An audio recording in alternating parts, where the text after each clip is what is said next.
Halo Loite, nashaka kubamenyesha yuko uno munsi nagiriwe ibako ryo gutumirwa mu bukwe bwa Mana na Jaja.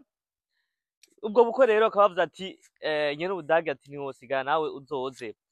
So okay, ubu rero mwana ko niteguye naje kwambara fresh ngira ngende rero benshi ngira muramuzimana, benshi ndaza muramuzi, benshi mwakurikanye inkino zo mu Burundi muramuzi. Bomamuru niyo yakiniye aho na se wiwe papa bamuvyara bamwitwa Bazunza benshi muramuzi, muzi ibintu by'inkino byo mu Burundi ntaba mu rugamba yarakiniye mu gusekura girwa kina mu migwi myinshi komeye za Vitaro bose yarakinye. Bazunza benshi muramuzi mu by'inkino y'umupira w'amaguru, aho yavuze ati yuko atogena adatumiye nyine ubudagi mu rubanza rwiwe. So urabona yuko nambaye ahangira ngende niyo ngiranje muri ubwo bukwe bwiwe aho baza kubukorana na Jaja nawe bose n'abasportif bose baserukiye igihugu cy'u Burundi mu makungu.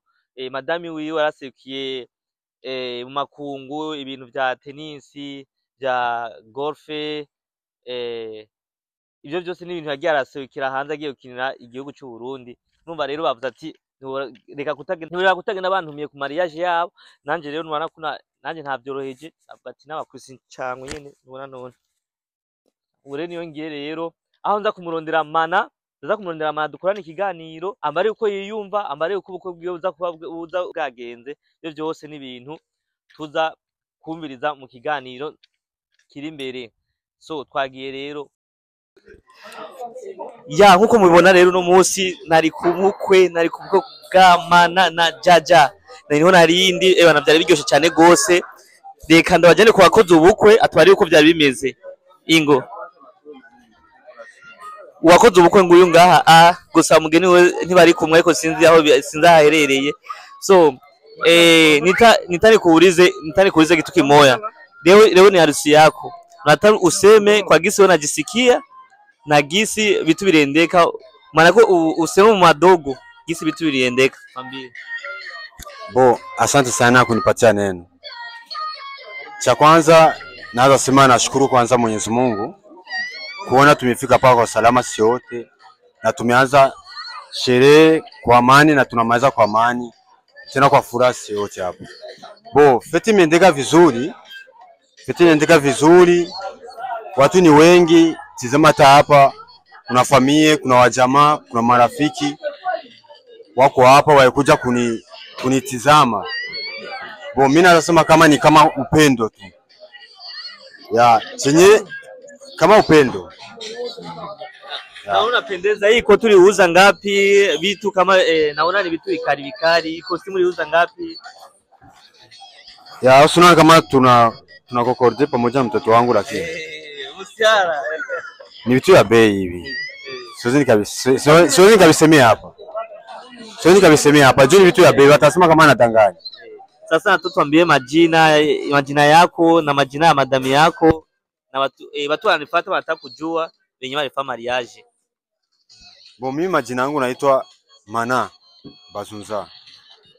Mke wangu anaitwa Janine Zitfa. Asante sana Mana, nashukuru sana hapa piko watu wengi baripendeza. Acha tutafute watu wengine tuwaulize vitu gisibiro endeka. Turafise ngaha umugenzi ngaha ni sawa. Amazina yawe gute? Je nitwa Elize, ndimo organize urubanza ngaha kuri mariage ya Mana na Janine. Okay, nashaka akabazo nashaka kubaza, nshaka umbarire uburyo uko vyagenze, uko wabibonye byagenze gute nka wewe wari nka chef wa nakubonye haje uri muri nani muri bagimbe babitwa gute organisation wajya bavuga ati muri stock utanga ibintu. Nyirumva nashaka rero umbarire uko ibintu wabibonye uko vyagenze. Ibintu vyagenze neza, urubanza rwitabwe n'abantu benshi cyane gose. Nitwa tuzi ko abarundi bangana uko bahari mu Budagi, tuzi ko ari wenyine uri no Budagi, ariko twasanze ari benshi gose. Urubanza rwaryoshe, abantu banyoye inzoga basigaje, vraiment ntitwidoga. Urubanza rwagenze neza kandi rurabandanya gushika ejo mu gitondo turakesha. Aho numva ni sawa kweri. Abantu n'umunsi abantu mutaje n'umunsi mwahovye cyane gose, rwa rubanza rumeze neza cyane gose. Ebana ntiworaba Hano hari abantu benshi cyane gose. Elize sinzi ko ushobora kubarira abakunzi banje akantu kamwe gusa, abantu badukurikirana, abantu bankurikirana ushobora kubabarira akantu kamwe ubabwiye, nkawe umuntu ukunda gukurikiranira byanje ushobora kubabarira akantu kamwe ubabwiye. Ico nababwira cyane, ushaka kumenya Ubudagi ari mu bihugu byose byo kwisi, ari umurundi agende gufollowinga nyine Ubudagi kuri page yiwe ya Instagram, TikTok, hose arahari. Okay, mwabyumvise cyane gose, mugende gufollowinga kuri hari ubundi yabewe cyane gose arayitwa ni Guru. Kwanza umuntu yivuze mu izina biba bifuye. Reka rero tumubaze rero, reka kwanda mubaze we nyine yivugire izina giye, atwari izina giye, atwari nico yaje ngaha gukora ngaha byose atubwira. Okay, mazina yawe ninde? Indra ngo ngende kugishanje kwanza. Indra ngende kwishanje. Ngagiye kwishanja, urabona yaberewe cyane gose, yambaye ibintu bizimvye, ibirato safari. Oya reka ngende kwishanja nyuma nshinza. Reka ngiye kwishanja nyuma nshinza gukora. Sawa sawa.